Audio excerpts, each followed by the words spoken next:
so good morning or good afternoon, depending on where you're joining us from, everybody. My name is Jesse, and I am with Exploring by the Seat of Your Pants. If you're joining us for the first time, we are all about bringing conservation, adventure, and science into classrooms around the world. And I want to say a special shout out to all our teachers who've been joining us all month long. I think by month's end, we will have done 65 programs over the course of the month. It's a little insane, but we're having a ton of fun. So thank you for continuing to support us as we showcase and celebrate such amazing people and places around the globe.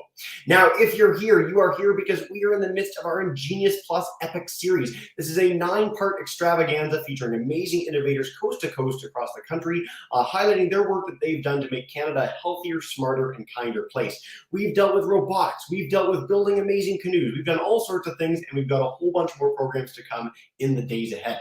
Now, before we dive into today's speaker, I'm going to play a little video highlighting what the Ingenious Plus campaign is all about and turn it over to Jill at the Rideau Hall Foundation behind the campaign to explain a little more about it. So, without further ado, let's play that.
It makes me sad that I'm not 14 through 18, but lots of opportunity for all you guys out there, and I want to bring in Jill to highlight a little bit more about what the campaign's about before we dive into today's very exciting speaker. Jill, take us away. Hey, Jesse, thanks so much. And thanks to everyone who's here with us today. So yes, we are so excited because this is day 2 of our launch of Ingenious Plus, Canada's Youth Innovation Prize. So if you are passionate about generating solutions for problems in your community, in your country, or even globally, Ingenious Plus gives Canadian youth ages 14 to 18 an opportunity to innovate for good and share strategies for making our world healthier, smarter, and kinder.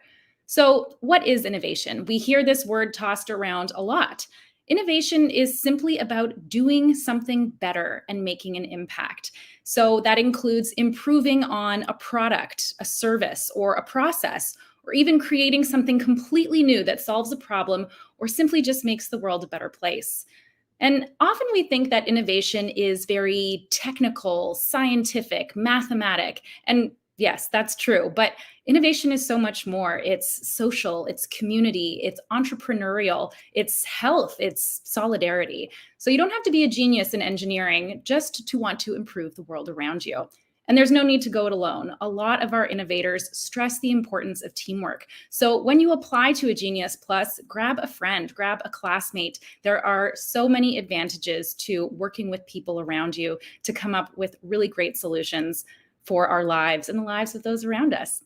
So this award invites you to present your innovation ideas, and this is your chance to showcase your innovation to an exceptional network of Canada's most successful innovators. And, you know, our guest speaker today is an excellent example of that. So you'll have a chance to win entry into this very exclusive network, as well as a chance to win up to $10,000, which I would take any day of the week. So tell us what you hope to solve or improve in your community and beyond, and you can receive cash awards and mentorships from leading Canadian innovators. So please check us out at ingeniusplus.ca. And Jesse, I'll hand it back to you for the main event. Thank you so much, Jill. What a great introduction. And again, ingeniusplus.ca on the screen. If you guys want to check that out after the broadcast, I'll make sure to link it into the YouTube chat as well.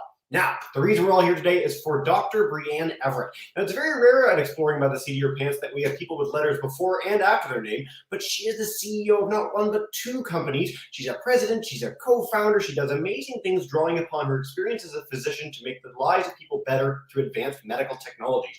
I had the chance to do a little walkthrough with them earlier today, and you guys are in for a treat on a really special and unique presentation today. So without further ado, thank you so much for joining us, Dr. Everett, and take us away.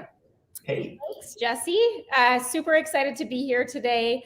I'm really excited about the opportunity that Ingenious Plus is presenting to youth across Canada. Really excited about sharing our story and then doing a tour of our facility or components of our facility that I think you might find interesting. But I wanted to share a bit of a secret with you before we dive into that, and that is that you are much more creative than any of the adults working in this building. So don't underestimate how much creativity and innovation you have in you at a young age. Really try to harness that. If you have an idea, please bring it forward. We're super excited to see what submissions come in this year. And yeah, just if you're on the edge, just make sure you do it, because it will undoubtedly be worth it. So I'm going to start by just giving a bit of a background about how I ended up where I am and how we've built the team that we've built today with both Orpyx Medical Technologies and its sister company, Kinetic Sciences. So this all goes back to just over 10 years ago that I had completed my MD. I was planning on becoming a surgeon. I had started my residency training in plastic and reconstructive surgery. And I started to see a problem every day. We see many problems every day. It's very easy once you're in a large system like that to try to imagine ways of doing things better, how processes could be improved, how the physical devices and technology we use could be improved. And there was one example of that really stood out to me, and that was how we were managing people who have diabetes and have complications in their feet from the disease. So what I was seeing is that many people with diabetes will end up losing feeling in their feet. And if you lose feeling in your feet, you don't have protective sensation. And so for the part of your body that sees most of the force throughout the day as you're walking, running, really moving throughout the world, it's your feet that see that force. If they can't feel, you cannot protect that part of your body effectively. So what happens is people living with diabetes will basically wear a hole in their foot or develop what's called a wound or an ulcer. And it's very similar to a situation if you've ever had dental freezing for a cavity where you leave the dentist's office and your mouth is frozen. They tell you not to eat for 2 hours. And the reason that they do that is because you know that if you cannot feel your teeth and your tongue and your cheek, you're likely to actually chew a hole in them while you're eating without having that pain perception and feedback. So the same thing happens in people living with diabetes and diabetic foot disease. So at the same time that I was seeing this problem in the real world and in my clinical life, I started to become very interested in medical device development. And there was an area that really piqued my interest, which is an area called sensory substitution. And this is the concept of taking sensory input from the world around you, and then for somebody who cannot perceive that sense, relaying it to another part of their body. In most cases, this was really about helping people who are blind see again. So for somebody who had been previously sighted or could see and then became blind for whatever reason, they could take information in through a camera, and then they could actually relay that information to an electrotactile grid on the tongue. So for example, if I was looking at my phone and there's a dark rectangle, I would actually perceive that impulse on my tongue, and I could retrain myself to see again, even though I was blind. So the idea that I had was, what if we were to take sensory-based systems, and in this case, sensory insoles, put them in a shoe of somebody living with diabetes and have that insole do the sensing that patient can no longer do for themselves. And then as a secondary part to that, being able to provide directional feedback when there's a problem so people can protect themselves proactively. And then also link that up to a cloud-based backend where a remote care team can really help to support these patients in the real world in between visits with a physician.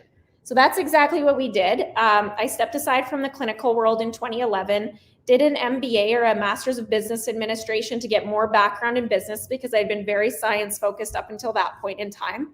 And then from 2013 onwards have been focused on growing the business. So the insoles that we make today look like this. They're custom insoles that are made based on scanning somebody's foot and making this insole shaped to that individual. So it's very personalized. And then embedded within this insole that you cannot tell is a lot of sensors. So we have pressure sensors. You can see here in the largest sizes up to 37 pressure sensors. We have an IMU for sensing movement, and we also have a full array of temperature sensors. So we can assess where there's pressure on the feet, if there's heat that might be associated with an early wound, and movement, and being able to quantify and classify how much movement or activity an individual is doing. So we're really excited because now as a team, we've really grown and we've got this product out into the real world. We're focused on being able to really bridge remote care for those people who are living with diabetes and otherwise don't have solutions like this to help them manage their disease. Now, you might be thinking, well, if you can measure all of that inside a shoe, that's kind of like a biomechanics lab. And a lot of athletes use biomechanics labs, and this is how they measure performance of elite athletes or even everyday athletes. And so to actually address that side of things, we started another company called Kinetic Sciences that makes sensory insoles for performance improvement and injury prevention. So instead of being a custom medical insole, everything's built in a thin, imperceptible insole that can be used anywhere, anytime, without needing to be inside the walls of a lab to measure all of these interesting, robust gait and balance analysis and start parameters, and starting to be able to quantify how people move and then intervene to make that better. So that's exactly what we've done with Kinetics as a company. We're very excited to be growing these companies in parallel to be able to support people who are living with chronic medical conditions that are affecting their feet, and then also helping athletes and every human really in moving better. So that's the story in a nutshell. We've got an amazing team that's built this company so far. And you'll be meeting a few of those people today as we go on a bit of a tour through our facility to show you some elements of our production, how we make certain parts of the insole, and then how we actually test some of the parts of the insole so that we know that what we're measuring is the thing that we want to measure. So we'll get started with that. I'm going to put my mask on before we move to another part of the building. And fantastic. We're on the move. We're on the move. I'll just note too, we've got a bunch of classes joining on YouTube. We've got our folks at Alcuin College that are live with us. So for our classes, you guys want to start getting ready with questions in that chat bar or in the ready live with us. I'm really excited to dive in with this tour, and we're about to go through the glass doors. I'm very excited. All right, here we go. So I have to put this special jacket on before we go into the next space. This is called an ESD jacket, electrostatic discharge. And the whole point of this jacket is to minimize static and minimize any potential damage you could do to electronics in a specialized ESD room that we're going to go into. So this area that we're walking through right here is office area. We have a lot of people working from home right now as much as possible, so you're only going to see a few people today.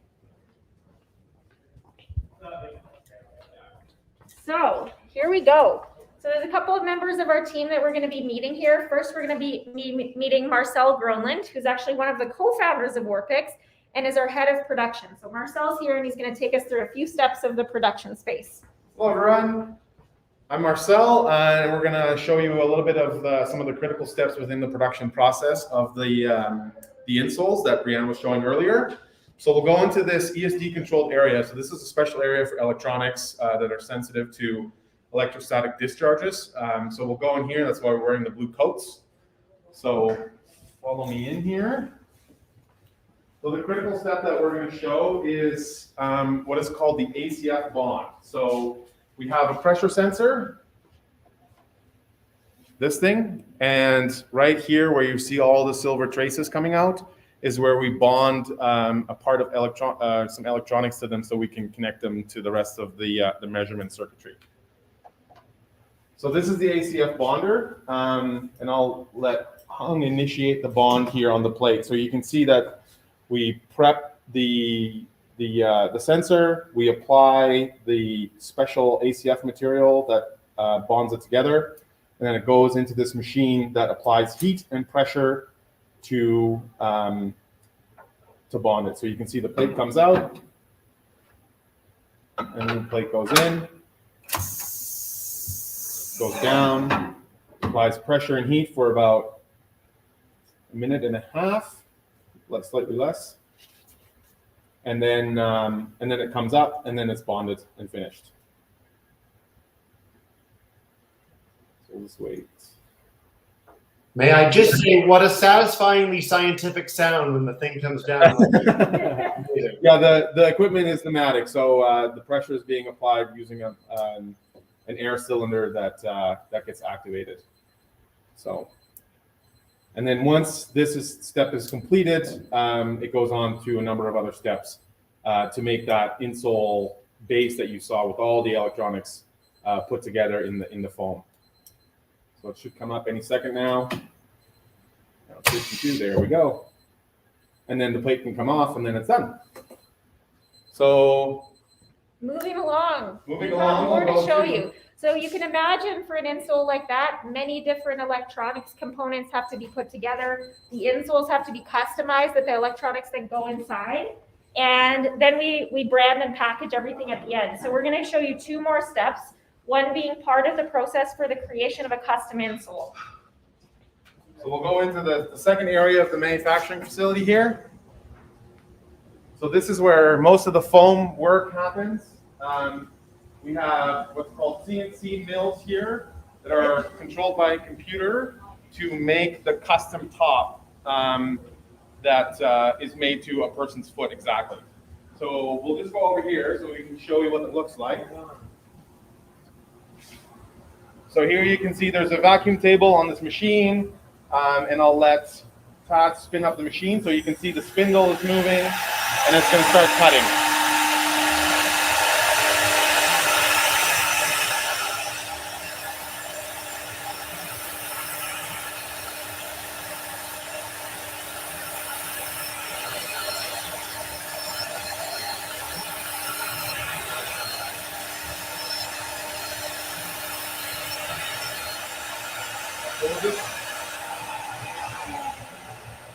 So we'll just pause it because it's quite noisy. But ultimately, what comes off of the mill is a foam piece that looks like this. So you can kind of see here, it's all custom molded here, the heel, and then where the arches of the foot. So this comes off the machine, and then we do another few steps, and then ultimately, when it's fully made, it comes to our sort of final step here where we brand the insole. Now, because they're custom, we have to pad print each one individually. So I'll let you show here how that works. So we put this in this fixture, and then we apply ink using a pad printer. Oh. There we go. And then, yeah. And then that's what the finished product looks like. So the laser is there to align to make sure that the Orpyx O is right in the center of the heel. And once this is done, they're ready for packaging and shipping to the customer. Awesome. Thank you, So, Marcel. no problem. So we're going to move on to the engineering lab, where we do a bunch of testing of both individual components of the insole as well as the full integrated solution. And we're going to meet one of my colleagues there, Vince, who is our lead engineer on the kinetic side of things. And he's going to show us some of the cool equipment we use to make sure that what we're measuring is what we wanted to measure. So we're just going to go through this door at the back here.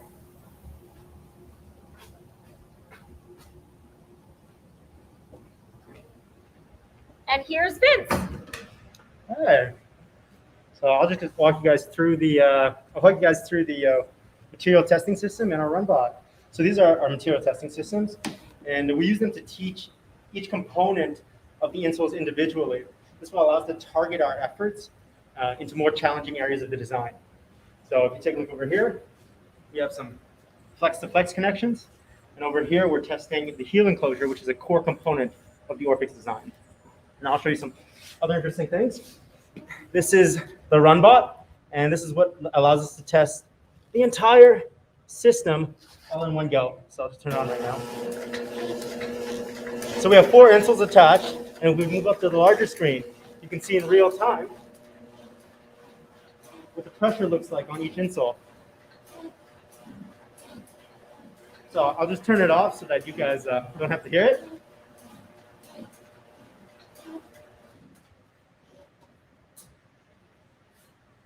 So we can then take all the data that we collect and we can analyze the data and see how people run or walk. So this isn't data from the RunBot, but I'll show you some data from an actual person who was running.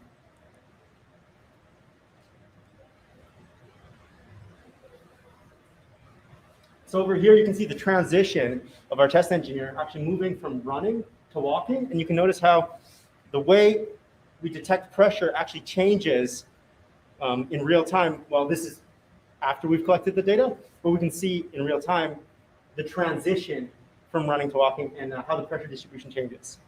So that's pretty much the entire walkthrough of kind of the engineering test area. Thanks, Vince. So we're going to all move back to the boardroom again, and we're going to be there to take any questions that the team or the attendees in the classrooms all across Canada here have about any of the things we talked about today. Fantastic. Well, I'll let you guys walk back there. I'll pull myself up full screen for just a second. How cool is that? The RunBot is super neat. It's like something that would be in a Bill Nye episode from when I was a kid, and I know that's like way over the head of kids now. We've got the Water Rockers in Guelph. Welcome in Miss Deister's class. We've got folks in North Vancouver today, in Toronto. If you guys want to share where you're joining from in the YouTube chat, please do. Looking so very forward to your questions. I've got many of my own. That was a lot of fun. It's one of our very first ever factory tours highlighting the entire process of everything that goes on. So very neat stuff. But please send those questions in the chat and we will dive in. We're almost back in the main HQ boardroom. So if you guys want to get ready with all that, please do. In the meantime, if you want to check out our whole slate of Ingenious programs, exploringbytheseat.com/ingenious. We've got 4 more programs after this. And of course, if you want to learn more about Orpyx, orpyx.com and kinetics.tech. If you want to learn more about the amazing companies we had the chance to learn about today. So it looks like Breanne's back in her boardroom. I'm going to head back with her. We'll make sure everything's working with the tech. Welcome back, Breanne. Thank you. So nice to have you. Pardon me? I just said so nice to have you back. And yeah, we're going to dive in with questions in a minute. Alcuin College, if you guys want to let me know in the chat, if you guys are good to take questions, I will come to you in North Vancouver live on camera. But I guess one of my first questions is you talked earlier on about sensory substitution, which is the coolest thing ever, by the way. For any kids who are never aware of this, it's like one of the most amazing ideas ever. Are you developing more technologies in that front? Is there sort of a frontier that you're trying to reach with what you're doing with the shoes? That's a great question. So we actually have prototyped one product that we call the Surrogate. And that product is one where we take data from the sensory insole itself. And instead of providing very direct activity-based feedback through an app, in this case, in real time, we actually relay that pressure data to a vibrotactile pad that the patient wears on the back so that they can actually retrain themselves to feel their feet through their back. So that is an example of sensory substitution directly that we've worked on. And I would say that we're just always very interested in ways that you can take in data from the real world, from a body or around the body, to relay very specific information to somebody that they otherwise could not sense themselves. So I think it's an area where we're going to see a lot of growth in the future, and it's a space that we have been active in. Very, very cool. Thanks, Breanne. And by the way, what I'll do is we'll leave your mic on that computer, but I will switch over to the camera and the other ones so that you can all have everyone in the camera together. So welcome in, guys, whole boardroom. My next question, we're waiting for a few questions from some of our folks. Don't worry, guys, you can ask anything you'd like. There's no pressure at all. Very casual program today. Now, you guys have these awesome blue coats, and they look really stylish, and that's fantastic. But you talked about this electrostatic discharge. What happens if you go in that room and you don't have the blue coats? Is it sort of like when you shock yourself on touching a door handle, and that could mess with the technology that you're using? Oh, you're muted on that camera. Sorry. I've got to turn this one on, and I'll just make this full screen. There we go. You're good. It's going to be musical chairs. So yeah, you're exactly right. So if you've ever experienced, when you sit in a car for an extended amount of time and you get out and you touch the door, you have that shock. That's what electrostatic discharge is. And what can happen when you touch electronics or sensitive electronics, you can permanently damage them in the production process, because all of the electronics are essentially exposed in the production process. So until they're fully encased in the foam in this case, or a piece of plastic, at that moment they're safe. But until that time, you have to sort of limit that electrostatic discharge, and the coats are one of the things that help with that. Excellent. Thank you for that answer. All right. You mentioned, Breanne, talking about, becoming a doctor, going back for an MBA. This is a lot of schooling. And one of the things we like to highlight in these programs is that if you're in grade 6 and the prospect of going to grade 12 and then more schooling on top of that, takes a very, very long time. Can you speak to why it was so important? In this role, literally, you got the chance to found a company, and you're drawing upon your background in medicine and using the business knowledge you gained to found it. For a student that is maybe a little leery of school, what are some of the benefits to pursuing education beyond grade 12? And then maybe how it helps you become an innovator? Yeah, that's a great question. Now I'm looking at the wrong camera.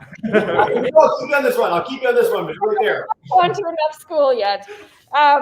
So I think in any program that I've taken, I always find that it's often not very specific knowledge that you get out of a program, but it's a different way of thinking or approaching problems. And the more you invest in your own mind and thinking process is only going to be helpful for whatever you do. So I think school is a great way to just really explore, learn, understand yourself better. And then I know it can be kind of daunting. Like if you're, let's say in grade 8 and you're thinking about, maybe I want to become a doctor, for example, and trying to actually add up all of those years of education that it takes to get to that point, I'd really discourage you from thinking of it in that way. And think of this unfortunately, there's just foot puns everywhere, but really one step in front of the other, and just take it day by day and learn and explore, understand what you love, follow your passions. And if you believe in yourself and you invest in yourself, it will turn out well. Don't try to count up the years. Don't try to put yourself too far ahead of yourself. Just invest in yourself and move forward. Yeah, I absolutely love that. It's really amazing how many people that come on this broadcast, they talk about the way of thinking differently that you get from school. It's not necessarily those concrete things. It's just a different approach to life. And I think that that's something that speaks to people no matter where they are in their learning journey. And I'm glad you mentioned that. By the way, your official goal for me is to have at least 5 more foot puns over the course of the program. So don't shy away from them. They're fantastic. We are going to head to North Vancouver. Thank you guys for getting some questions. So I'll come to you for a couple in a row. We've got some from YouTube as well. So Alcuin College. Hey guys, welcome in. Hello. I was wondering if there are any other conditions that this can be used to treat. Yes. There's actually an overwhelming number of uses of this insole. This is actually one of our challenges. We don't want to boil the ocean, but we also don't want to shoot ourselves in the foot and go too narrow. So basically, I'll highlight one more example. So let's say somebody has congestive heart failure. And with congestive heart failure, one of the things that needs to be managed is somebody's weight, because if they actually have a worsening of their heart failure, they can start to retain fluid. And at a certain point in time, other actions need to be taken. So often what a physician will prescribe is daily weights. So the patient has to weigh themselves daily. And if they see a certain change in their weight, they actually reach out to their clinician to help them. With a situation like this, you can imagine how you might be able to be measuring that force. And if you see changes over a period of time suggesting that there might be a change in somebody's weight, you could potentially intervene. So that's just one very specific example. But generally speaking, particularly within the medical space, if you're trying to actually measure somebody's health and wellness in the real world, having a tool that allows you to just very clearly measure how somebody moves, and if there's a change over time relative to their own baseline or relative to an external baseline, then you know. So there's a lot that can be done for sure. I'm really glad we got that question. I figured we'd get it at some point, so thank you guys. I will come back live in just a minute to that class. I wanted to take this question from Ms. Dykstra's class on YouTube, and we'll leave this to the whole group. So if you all want to be at the boardroom table together, how many people do you feel you're able to help a year with your technology, guys? Oh, wow. Okay. So I'm going to break this question down into the insole that's built for people with diabetic neuropathy. So just to give you a sense of the size of that problem, in North America, 1 in 3 people are diabetic or pre-diabetic. Of people with diabetes, that's about 10% of the population. 2/3 of them lose feeling in their feet. So millions and millions and millions of people a year could potentially benefit from this specific technology.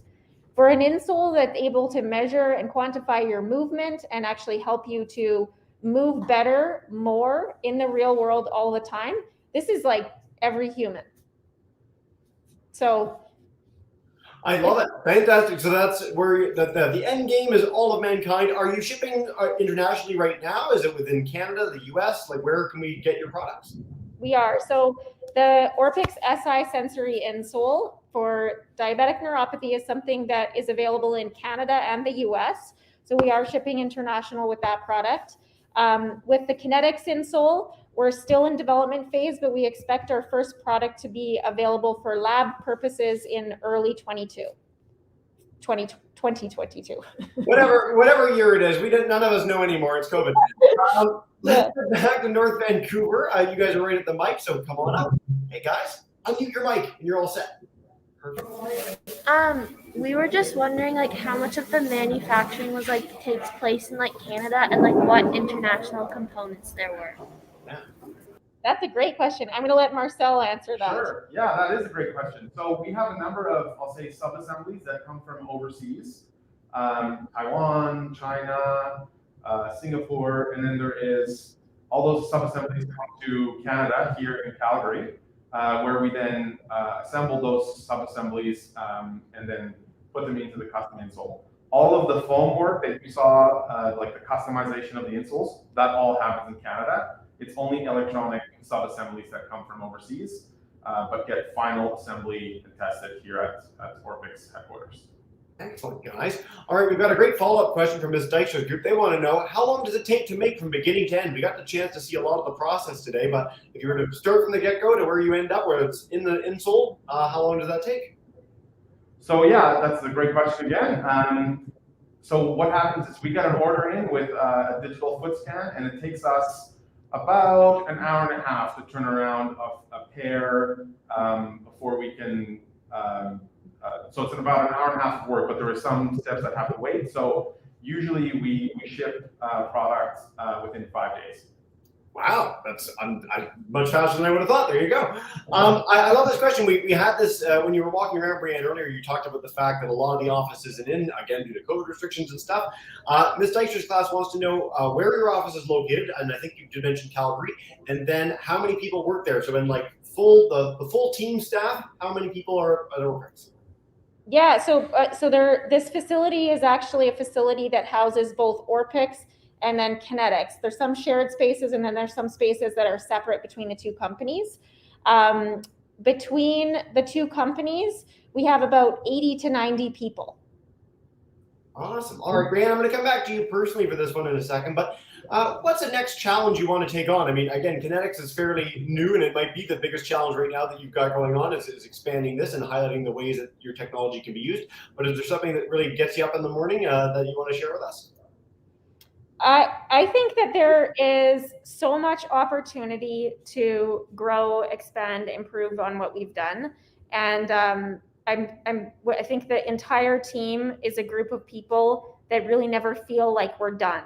So you get to a certain point, and then there's always ways to improve the physical product, the sensors themselves, how the insole looks and feels. Maybe the sensory insole actually adds an element to performance itself. The ways that we actually take data out of the insole, what insights we generate, how we provide that information back to the user, how we engage somebody in the use of this, how do we make them want to keep coming back? There's like endless list of ways to make this better and make it more joyful for people to be engaging and using the technology while improving their own health. So I think it's just that opportunity and that perception that there really is no end to how good this can be and how much we can improve on it that is really motivating. Fantastic. Now, I mean, one of the questions that comes about when we deal with data and we talk about especially medical wearable technologies nowadays is privacy. I'm just curious personally, how do you guys deal with this? Have you had comments about this or discussions with people to make sure that the data that's collected stays with you guys or with whoever you want it to be with? Mm-hmm. Yeah, so we do deal with personal health information, and that personal health information is information that's identifying or sensitive from in a medical nature. And so we manage that type of information all the time. Even information such as somebody's name and address, who the insole is ordered for, is considered PHI. And so we have policies and procedures in place to manage that information and to make sure that it is only the people who need to see it, who have access to it. Otherwise, it is something that is not available within the company or externally. And then again, we also take necessary precautions to be protecting the data that's coming out of the insole for the use of that insole in the real world. So this is something that certainly embodies all of the work we do and making sure that we're very strong stewards of that information. We have a very important role and a serious role to play in helping someone on their healthcare journey, and we take that really seriously. Yep. That was a beautiful answer. Thank you for that, Breanne. So you mentioned at the top of this broadcast, and I mean, if the employees in the room want to plug their ears, that kids are much more creative than anyone working in the building. For our students that want to be amazing innovators, is there a path that they can take? Is there something that you'd recommend to any student today that's listening, whether they're in grade 6 or grade 12 or anywhere in between, that would inspire them to end up maybe with a path like yours or a career like yours? Like what did you do when you were younger that you think really made a big positive difference in leading you to where you are today? Yeah, that's a great question. I did say that. I'm just speaking there. So I think one of the biggest things is that I have always had a very strong network of support of people who said yes and encouraged me in taking risks, taking meaningful risks that could lead to something very positive and beneficial. I didn't have skeptics along the journey saying no. And so one thing that I would just suggest is that, if you think about the world of improv acting, one of the rules is that you always say yes instead of being kind of like a block in that improv with your partner. If they suggest something, you go along with it. And I would just suggest that you do that to yourself. Like if you have an idea and you want to explore something, allow yourself to say yes to yourself and to move forward, and don't put up those roadblocks for yourself. You can't necessarily change some of the people around you, but make sure that you open that possibility up for you. I think we've had this brought up in every single Ingenious Plus program, and it underpins a lot of what we do at Exploring by the Seat of Your Pants. When I was a kid, if I was interested in anything, my parents marched me to the library and I got 50 books and all the DVDs on it, and that made such a world of difference. Whether I ended up not caring about that topic at all, just the freedom to be able to explore and learn, I think is really, really important. And again, all our students joining us for the broadcast today, you guys embody this. You're here because you want to learn and have a great time in today's program. But I'm really, really glad you mentioned that. Breanne, we're like nearing the end of the broadcast. Time flies when you're having fun. Marco, we've got a student in a class in Toronto that wants to know if you have a mentorship program. If students wanted to learn from you guys or work with you guys, I guess virtually now or in person in Calgary, if they had the opportunity to in the future, do you offer anything like that? Might that be an option for you guys down the road? So we don't have a formal program, but we're always interested in bringing the best and brightest talent.